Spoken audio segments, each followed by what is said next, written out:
ચલો હવે આ સિદ્ધ ભગવંતોના 8 ગુણ આપણે જોયા. આ એક એક કર્મને કોની સાથે સરખાવી છે એ આપણે જોઈએ. દાખલા તરીકે આપણે કેમ કહીએ કાજળ જેવું કાળું, કાળું તો કેવું કાળું, કાજળ જેવું. તો એવી રીતે આ કર્મ છે એને કોની સાથે સરખાવ્યા છે? જ્ઞાનાવર્ણીય કર્મ કેવું? તો કે છે સમજો તમારી આંખ બરોબર છે, પણ એના ઉપર કોઈક આવીને પાટા બાંધી દે તો તમને દેખાય કે ન દેખાય? ન દેખાય. તો એવી રીતે તમારી પાસે અંદર અનંત જ્ઞાન છે, પણ ઉપર પાટા આવી ગયા છે. તમારે શું કરવાનું છે ભણીને? આ એક એક જે આવરણ છે કપડાનું, પાટાનું, એને તોડવાનું છે, છેદવાનું છે, એટલે અંદરથી ગુણ પ્રગટ થાય. તો પહેલા કર્મને સરખાવ્યું છે આંખે બાંધેલા પાટા જેવું. નાનાવર્ણીય કર્મને આવી રીતે બોલવામાં આવે. એ કેવું છે? તો જાણે કોઈ આંખ બરોબર હોય પણ એના પર પાટો બાંધી દે તો આપણને કાંઈ દેખાય નહીં. હવે બીજું કર્મ દર્શનાવર્ણીય કર્મ. તો આ આપણી જે સમજણ ઉપર પાટો બાંધી દે છે તો એને કોની સાથે સરખાવ્યું છે? તો કહે છે દ્વારપાલ જેવું. દ્વારપાલ જેવું એટલે શું? તમને કોઈક રાજાને મળવું છે, પણ એ રાજા સાથે તમારો નાતો પણ છે, સરસ નાતો છે. તમારે જવું તો દ્વારપાળ પાસેથી પડે અંદર, અને દ્વારપાળને જો આગળથી ઇન્ફોર્મેશન મળી હોય કે કોઈને આવવા દેતો નહીં, તો પેલો દ્વારપાળ શું કરે? તમે કેટલું પણ ખો પણ એ જવા ન દે. તો આ દર્શનાવર્ણીય કર્મ એવું છે તો મામૂલી કર્મ, પણ એની વેલ્યુ એટલી બધી છે કે એ ધારે તો તમને અંદર રાજા સાથે મળવા જ ન દે. તમારી અંદર રહેલું કેવળ જ્ઞાન, કેવળ દર્શન બહાર આવવા જ ન દે. એમ નરેન્દ્ર મોદીને મળવું હોય પણ એનો જે કહીએ ને આપણે પ્યુ વોચમેન, એની સાથે તમારો પંગો થઈ જાય તો એ શું કરે? અંદર જઈને તમારા ન્યૂઝ આપે કે ઓલા આવ્યા છે બાર, કે બીજા બે ત્રણ આવ્યા હોય એને પેલા જવા દે? શું કરે? તો એવી રીતે આ દર્શનાવર્ણીય કર્મ આપણને મૂંઝવે. હોય નાનો પણ વેલ્યુ વધારે. ચલો ત્રીજું કર્મ છે વેદનીય કર્મ. એને કોની સાથે સરખાવ્યું? તો કહે છે જો વેદના આપવાનું કામ છે તો શું કરશે? તમારી ફેવરેટ કોઈક એક આઈટમ લઈ લો અને એ આઈટમ એક છરી ઉપર હોય. હવે તમને એ આઈટમ ખાવી છે, જરાક જ એનો રસ છે, ચાટવું છે, તો એ ચાટવા જશો ને તો તમારી આંગળી શું થશે? કપાઈ જશે.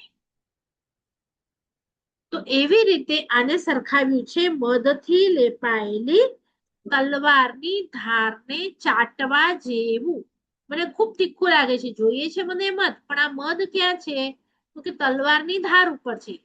મારે ચાટવું છે તો કાં તો મારી જીભ અથવા મારી આંગળી કંઈક તો કપાઈ જશે, એ ધાર ઉપર છે. તો આ શાતા વેદનીય કેવું છે ખબર છે? વેદનીય કર્મ, અશાતા વેદનીય કર્મ. જો મને હમણાં ગરમી થાય છે એટલે મેં એસી ઓન કર્યું. મેં એસી ઓન કર્યું એટલે શું થયું? હું સાતા ભોગવું છું. પણ વાયુકાયના જીવને શું થઈ રહી છે? સાતા કે અશાતા? એમને તો અશાતા થઈ રહી છે. એટલે હું હમણાં શાતા ભોગવું છું, પણ મારા કર્મ કયા બંધાઈ રહ્યા છે? સાતા વેદનીયના કે અશાતા વેદનીયના? તો હું બાંધું છું અશાતા વેદનીય.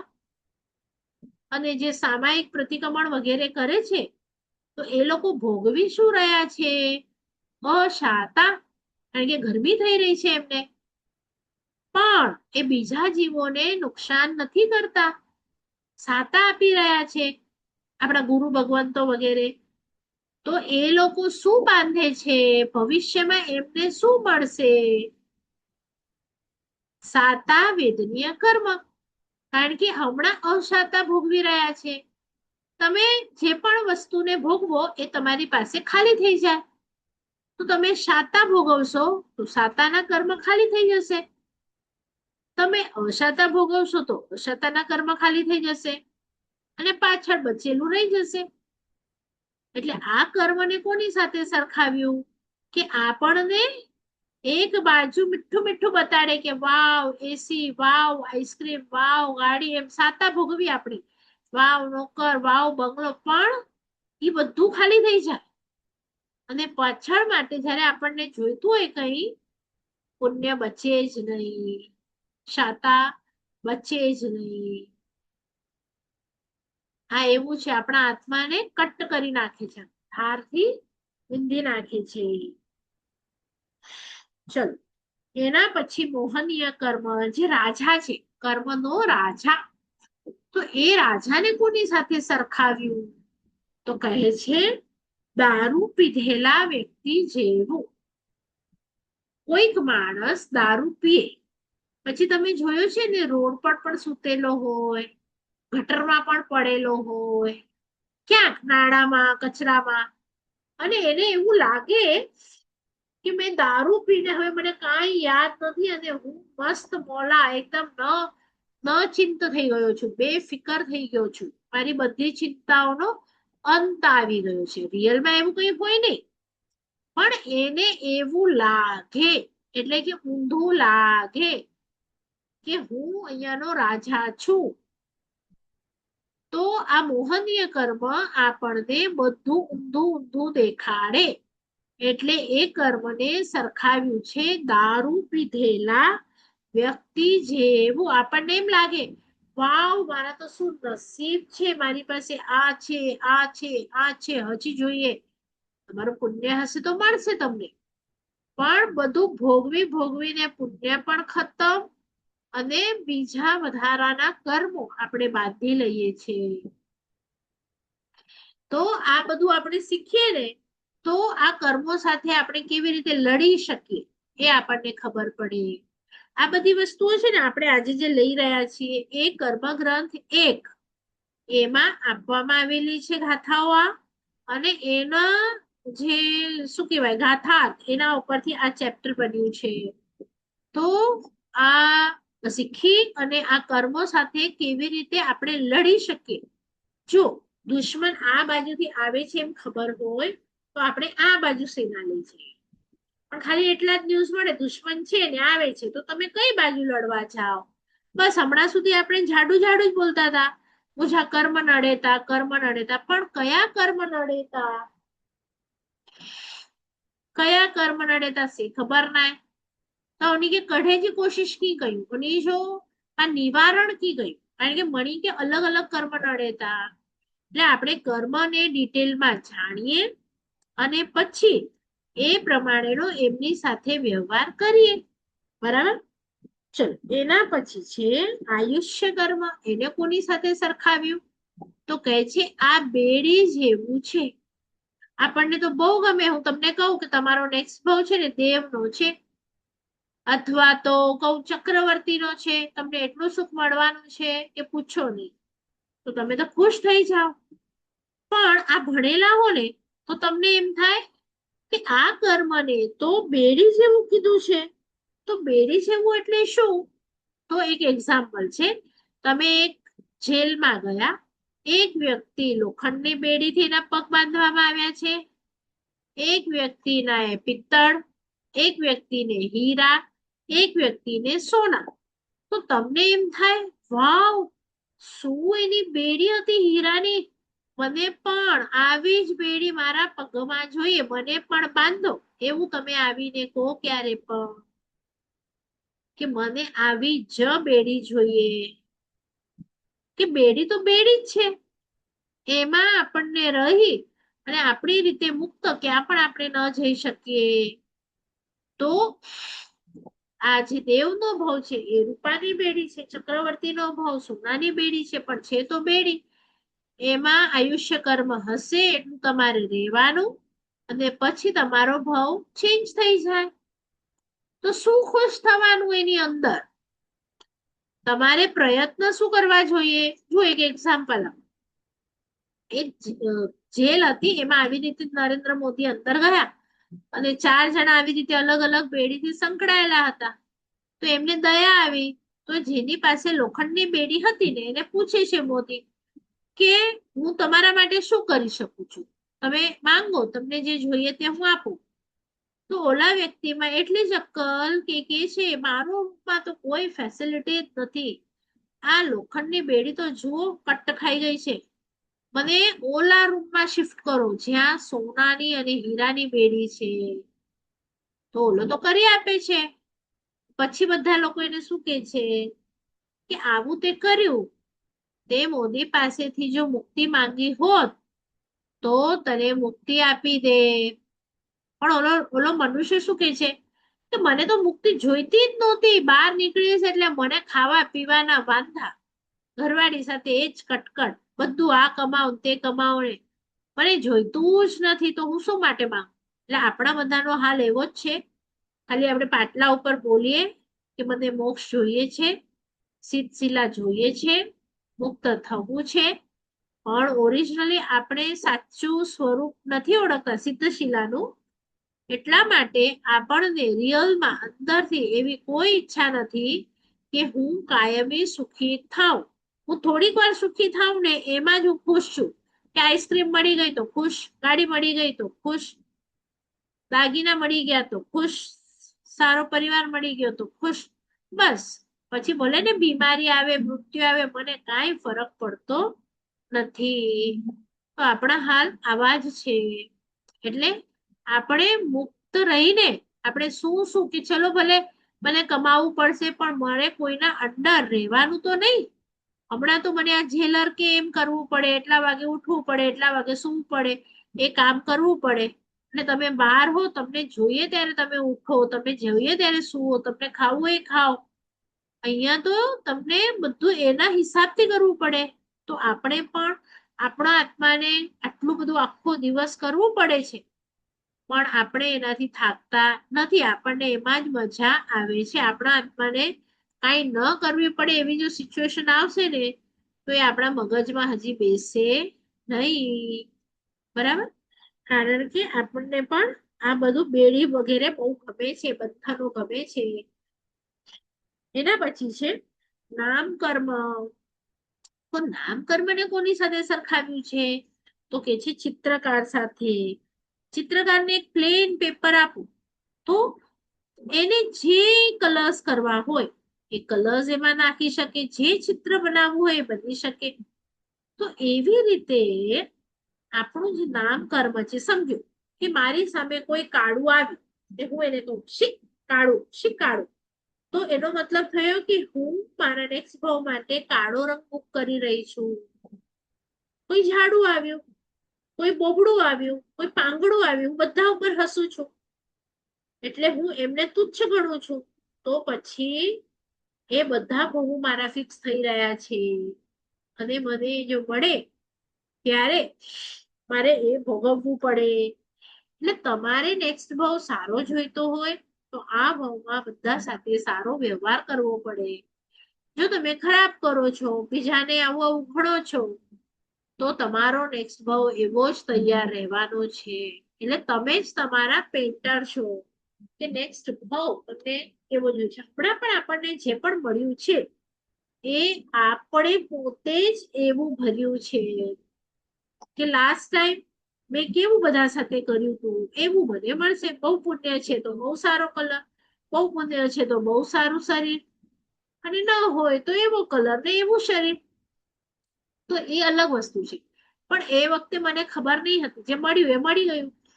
હવે મારે શું કરવું છે તો આ કર્મ ગ્રંથ ભણી અને રિયલમાં તો હું આત્મા છું, બીજાના આત્મા મને ગમવા જોઈએ, એની અંદર રહેલા ગુણો મને ગમવા જોઈએ. મારે બહારના શરીરથી શું કરવાનું છે? બરાબર, આવા ભાવો લાવવાના છે. ચલો, એના પછીનું કર્મ છે ગોત્ર કર્મ. તો એને કોની સાથે સરખાવ્યું તો કે ઘડા જેવું. પટ ભાર હોય એ નાના ઘડા બનાવે, મોટા ઘડા બનાવે. પણ કોઈક ઘડો એવો હોય જે નાનો પણ હોય છતાંય દેરાસરમાં જાય, મંદિરમાં જાય. અને કોઈક મોટો ગળો હોય પણ છતાંય એવું હોય કે એને દારૂખાનામાં જવું પડે, એની અંદર દારૂ ભરાય. તો આ નાનું મોટું વગેરે વગેરે એ આપણે ગોત્ર કર્મને આ કુંભારના ઘડા જેવું સરખાવ્યું છે કે કોઈક નાનું કોઈક મોટું, પણ કોઈનું કામ સારું કોઈનું કામ ખરાબ. ચલો હવે લાસ્ટ કર્મ અંતરાય કર્મ, એને કોની સાથે સરખાવ્યું છે? તો કે છે રાજ ભંડારી. રાજ ભંડારી એટલે શું? તો કેશિયર, ખજાનચી.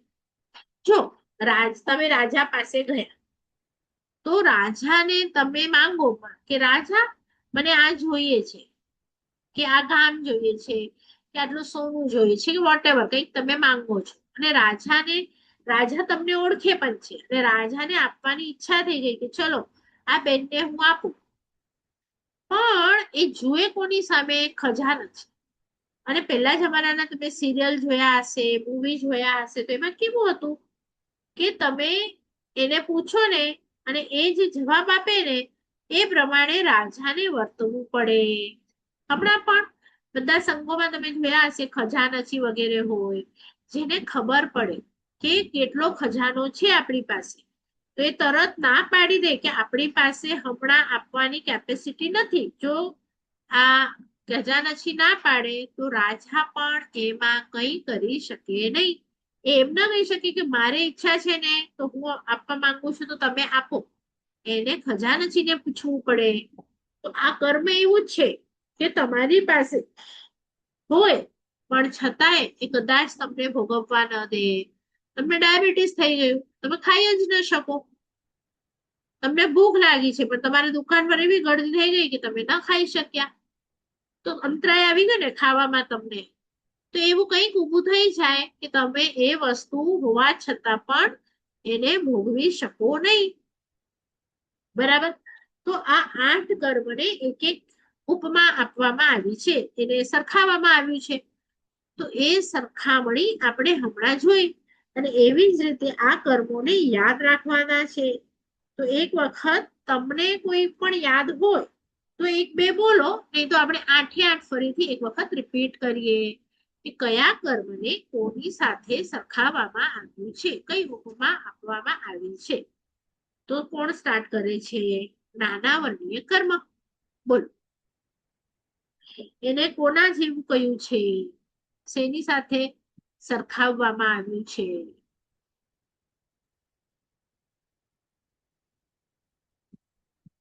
યાદ છે કે ભૂલી ગયા? સૌથી પહેલું હતું આંખે પાટા બાંધેલા હોય એવી રીતે સરખા. હા, બરાબર. તો તમે જેટલું ભણો તો એક એક પાટો ઉતરતો જાય. હવે કેટલું ઘટે છે ને એ તમારા ઉપર છે. કોઈ આગલા ભાવથી ખાલી 2 પડનો જ રૂમાલ નાખીને આવે, તો એ 2 વખત ભણે તો એમનો રૂમાલ નીકળી જાય, કેવળ જ્ઞાન થઈ ગયું. પણ કોઈ લાખો પડનો બાંધી આવે, એટલા બધા એમણે નાના વર્ણીય બાંધ્યા હોય કે તૂટે જ નહીં, તો અનંત ભાવ કરવા પડે. એટલે એને આવી જાય. બરોબર છે. બીજું કોઈ કર્મ યાદ છે?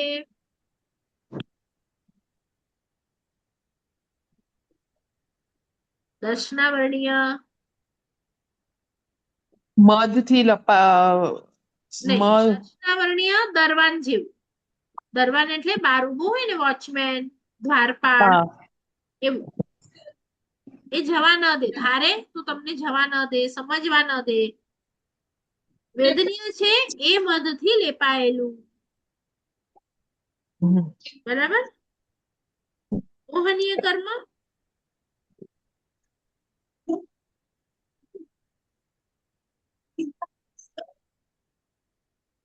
દારૂ પીધેલા માણસ છે. હા, એટલે ભાન ભૂલાવી દે આપણને. બરાબર? આયુષ્ય કર્મ એ બેડી બેડી જેવું. બરાબર. નામ કર્મ ચિત્રકાર. ચિત્રકાર છે. ગોત્ર કર્મ ઘડા જેવું. કુંભારના ગળા. ઘડા જેવું. કુંભાર ધારે તો નાનું મોટું બધું બનાવે. અંતરાય કર્મ રાજ ભંડારી બોલ. રાજધારી, ભંડારી. કેશિયર, ખજાનચી. બરાબર. તો આ 8 કર્મ આપણે જોયા, 8 ગુણો આપણે જોયા, અને આ 8 કર્મને કોના જેવું છે એ પણ આપણે જોયું. આજે પૂછાતો તો મને એવું લાગે છે કે જે ઓરિજિનલી સિદ્ધ અને અર્યંતરનો ડિફરન્સ છે, તો જરા બધા જણા હોય ત્યારે આપણે લઈએ તો વધારે સારું. તો શું કોઈને મિસ ન થાય. આટલું છે એ કદાચ બુક વાંચીને પણ એમને ખ્યાલ આવી શકે એવું છે, પણ એ ડિફરન્સ જો નહીં સમજાય ને તો એ બેઝ છે આખા જૈનિઝમનો. તો આપણે નેક્સ્ટ વખત માટે રાખીએ. બરાબર. તો આ વિષય હમણાં અહીંયા પૂરો કરીએ. અને જીન આજ્ઞા વિરુદ્ધ કંઈ પણ બોલાયું હોય તો મિચ્છામિ સર્વમંગલ માંગલ્યં સર્વ કલ્યાણકારક પ્રધાનામ સર્વધર્માણામ જીનમ જેતિ શાસનમ. આ 8 ગુણ 8 ઉપમા બધાએ પાકી કરવાની છે. 8 કર્મના નામ. અને અચ્છા રીટાબેન, તમે જઈ આવ્યું પૂજનમાં? વિશેષ થઈ ગયું? હા, થયું. આવ્યું સમજણ? તમને પડી ગઈ? શેર કરશો 2 મિનિટ? બહુ કઈ એટલે ત્યાં આપણા અહીંયા જે પૂજન હોય ને, આપણે જે અટેન્ડ કરતા આપણામાં એ લોકો થોડી સમજણ વધારે આપે છે. ત્યાં એક તો એ લોકો માઇકને ન વાપરે ને, અને અવાજને હોય, અને બહુ સમજણ એ લોકો નથી આપતા. એટલે આપણને એટલું હોય એટલે આપણા જો કોઈ નરેન્દ્ર નંદુ ને મેણીજા પૂજન કહીના હું તો એટલો વિસ્તારથી સમજાય અહીં ઇન્વોલ્વ થઈ ગયો. માઇક ના વાય એટલે એક પણ પદ ન ખબર પડી. કદાચ માઇક કેમ નહીં હશે? એ તો વિધિકાર હોય ને, એ તો વાપરે ને. મારા સાહેબ ન વાપરે. એ લોકો જે આખે પ્રોગ્રામ में कितने भी लाइट पंखा माइक इलेक्ट्रॉनिक की भी रामचंद्र सूरीवाड़ा है ना, તો એ લોકો બહુ સ્ટ્રિક્ટ રહેતા. એ લોકો કરે મેં કી જ નતા વાપરી. ઓકે ઓકે, બરાબર. તો એકાદી પદમાં તમને લાભ નહીં મળ્યો? ના ના, એ તો પૂજનમાં બેઠી, જ્ઞાન 5મા એમાં જ્ઞાન પૂજનમાં બેઠી. અને છેલ્લે તો આવ્યું ને કે આવી રીતે 20 હોય છે, એમાં જ્ઞાન હોય છે. બે ચાર મિસ થયા, બાકી તો ઓલા ગણવાના બી આવે ને મંત્ર, તો વચ્ચે વચ્ચે અવાજ થાય તો ત્યારે કઈ મિસ થયા. બાકી તો બધામાં એ જે ગણવાના હોય 27 વખત. ઓમ રીમ નમો નાણસ, ઓમ રીમ નમો. હા, તો એ ખ્યાલ આવે. છેલ્લે તીર્થકર્મ જે તીર્થ નામ હતું 20 સ્થાનકનો તીર્થ, એમાં બી અમે લોકો બેઠા હતા. બરાબર, ઠીક છે. ક્યારેક કોઈ પાછા આપણા ત્યાં કોઈ ભણાવ્યું હોય ને, એમની સીડી હોય તો તમે જોઈ શકો છો. તો તમને થોડી આઈડિયા આવે કે, કારણ કે ઘણા બધા આ આપણા ફંક્શન હોય છે ને, એમાં વિશેષ સ્થાનક પૂજન, પછી નવપદ પૂજન. તો એ નવપદમાં પણ આ નવપદનું વર્ણન હોય છે ને, એમાં અરિહંત સિદ્ધ આચાર્ય, એટલીસ્ટ તમને ઈ પદો તો જાણવા મળી જ શકે છે. બરાબર.